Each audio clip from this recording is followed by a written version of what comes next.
The moral paradox of power is the main theme in my first novel, The Edge of Justice, and I'd like to share two scenes from that book that illustrate my view on the matter.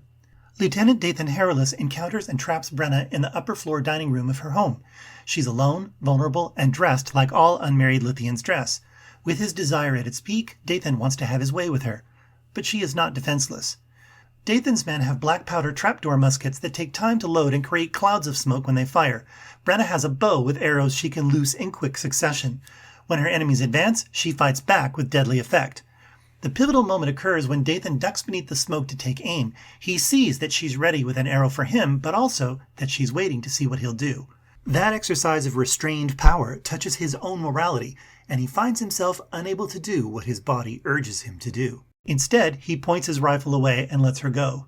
Our story comes full circle at the end, after Dathan defies a direct order to participate in the very activity he'd wanted to do with Brenna at the beginning.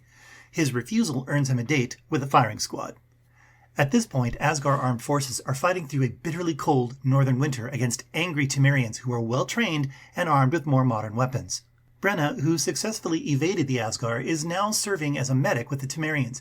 She's also found and fallen in love with Garrick. When Temerian forces recapture an old inn, the power balance has shifted entirely. Dathan, tied to an executioner's post, is now completely defenseless. Garrick wants to run his bayonet through his enemy's heart, but once again, Brenna is at the center of a moral conflict. This time, she does not coerce with a weapon to preserve life. This time, she constrains violence with love. And that is the moral paradox of power. It's not just an exciting war story. It's more than boy meets girl. It's adventure for your mind and romance for your heart.